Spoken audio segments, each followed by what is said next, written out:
I don't even want to talk about Spain, but we will. We will. This was a Cape Verde masterclass. Absolute masterclass. Thoroughly deserved nil-nil draw. Sounds mad because it was only nil-nil. And I'll be real, they could have stolen it. They could have stolen it at the end. It felt like one of those games. Spain were, in my opinion, awful. They were absolutely awful. But we cannot take anything away from Cape Verde.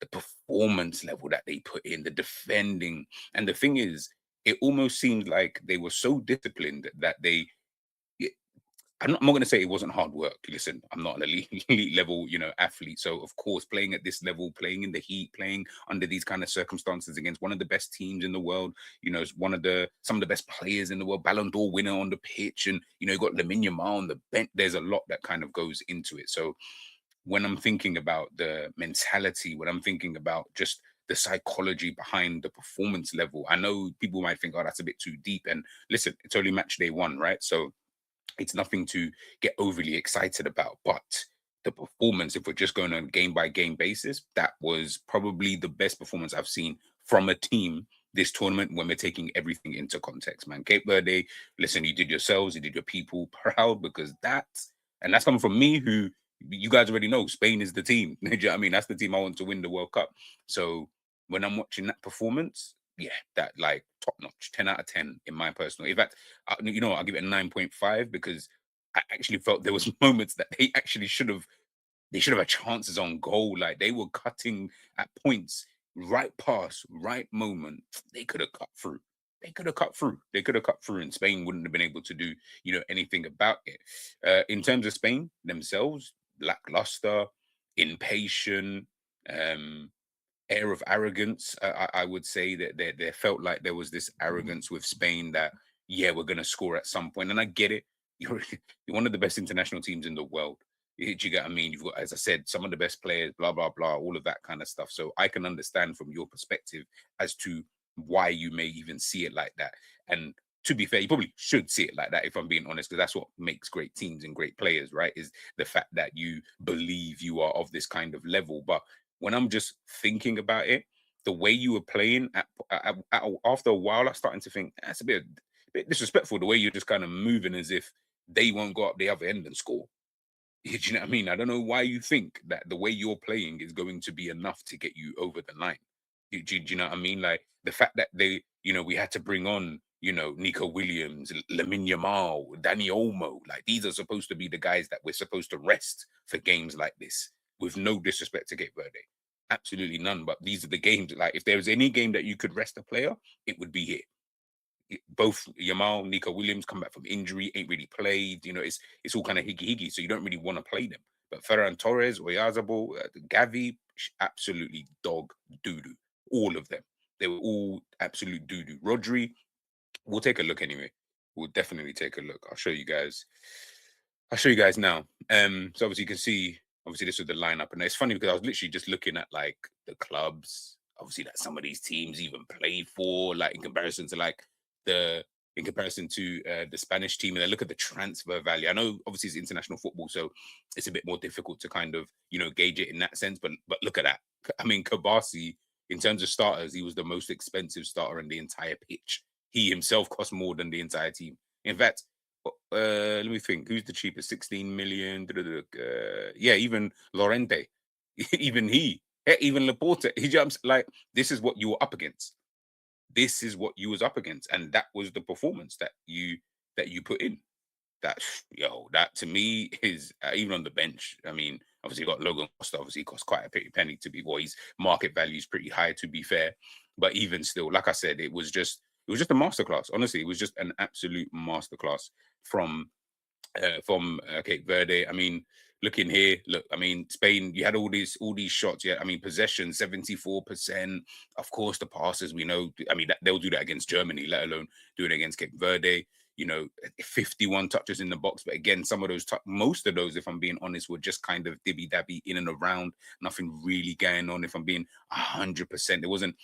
They didn't look threatening. I think that was the bit that bugged me watching the game, is that you didn't really look that threatening. Like, because we know who you are, and we know what you're capable of. There was that kind of air of, oh, okay, yeah, no, like, oh, they're in, they're in the box, like they're gonna do something crazy, but it wasn't really working. Cape Verde, they held their ground, like they defended so well, like, and they only had 6 touches in the box themselves, and I'm sure one of those is probably the header, right at the end where, yo, put that either side, and that is the result of the tournament. If I'm being totally honest with you, you know what I mean? Like, it could only realistically get better. I mean, look, goalkeeper got man of the match. I think he did. He should have anyway. He was definitely the best player on the pitch. Pedri was the best player. I mean, Pedri is the best player anyway. But he was the best player for Spain. But I have nothing. I have nothing good to necessarily say about Spain in terms of their, in terms of like their performance. When we're looking here, for example, just in terms of like the way that they were kind of set up, you can see one of the thing, and it's something that I've said about Liverpool 101 times. When you move the ball so damn slow, what do you expect to happen? Like genuinely, what do you think is going to happen in these moments when you're moving the ball so damn slow? Do you think that it's just going to open up for you? And the thing is, Cape Verde weren't even like they weren't even set up. And big up to Emma Hayes, by the way, because there's something she really like. I've not watched her a lot, but she really didn't analyze the game really well. Cape Verde, yes, at times they would one like say the DM or the right wing or the left winger, they would drop into the back line, right, into to form a five. But the majority of the time, they were kind of in forward. Like obviously in this situation, 1, 2, 3, 4, 5, 6. So obviously they're all trying to get back, right? But it was happening in moments. But the reality is, more often than not, I didn't really feel like they were always dropping off into like a five straight away, and they just kind of camped there and blah blah blah. It was just a lot of shifting from side to side, side to side. Yes, there were moments that obviously you can see here Spain are obviously able to get in behind, little 1-2s, as Emma said, at the half time. Spain need to kind of work on a little bit more and probably use the wide combinations a little bit more, because they were actually getting in, both the left and the right hand side. Obviously, with Marc Cucurella, obviously there was that chance that Ferran Torres obviously hit off the bar. So you thought, okay, yeah, like cool, cool, cool. Like just keep doing that, and you should be able to open them up a little bit more, kind of thing, in terms of the gaps will start to appear, and all of these kind of various different things. But it just was not working. Like honestly, like I mean, even this, like there weren't any real runs in behind, moments, So even when Spain were getting the ball in these kind of positions, it weren't really like, oh, okay, someone's going to run in behind. And I think something I mentioned in my video I dropped earlier on today about how Spain could win was the fact that Ferran Torres would be making those runs, and then a Rodri or Fabian Ruiz or Pedri, they'll pick out those passes. They weren't really doing that too tough in this game. And I think that's what frustrated me quite a lot, because when you've got a team who sit, you can see it, look, back four. You can even see it, back four, back and midfield three, midfield three. That was their shape.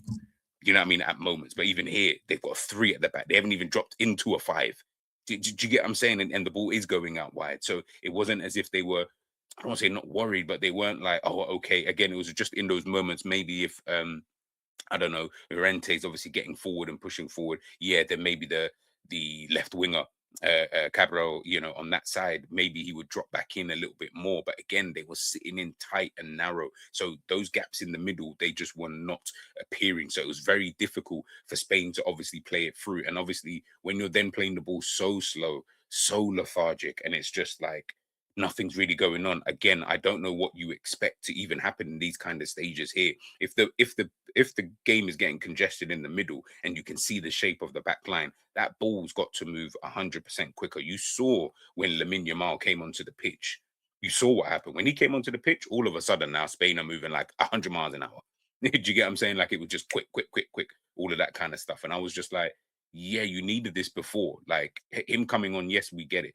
And I get it. He's the exciting one. Him and Nico Williams, when you have them on the pitch, you can leave them in 1v1 situations, and then they leave space and gaps. But surely you should be able to do better than that. Surely, come on, Spain. Like this ain't a good start, man. You're making me look bad. You're actually making me look bad. Like that was atrocious. But like I said, this is more of a Cap Verde masterclass in my personal opinion. Did you get what I'm saying? Like I just feel like the performance that they kind of put in, like the discipline and all of that kind of stuff. Like, big up Cape Verde. Like, honestly, like, yeah, I've added you to my list. I've added you to my list of places to visit in life. Like, yeah, it looks like a fun place to be. Looks like a fun place to be. But yeah, as I said, listen, look, 0-0 first game. for both teams. How far they go, I don't know. I still envisage that Spain will go far in this tournament. I still envisage that Cape Verde will obviously get themselves knocked out, but maybe my mind might change.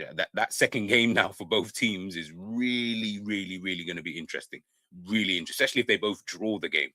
Especially if they both draw the game, because then obviously leaves them both on the same amount of points heading into the last game, of the tournament. And if I'm being honest, I mean, Cape Verde, I don't know who their last game is going to be against, but if I'm being real, they will cause teams problems with that. If they can defend like that against a Spain, if they can obviously keep that going for the majority of the tournament against these teams like this, and who knows, it's going to be interesting. That's all I'll say. It's just going to be interesting. It's going to be an interesting one. But listen, man, let me know your thoughts in the comment section.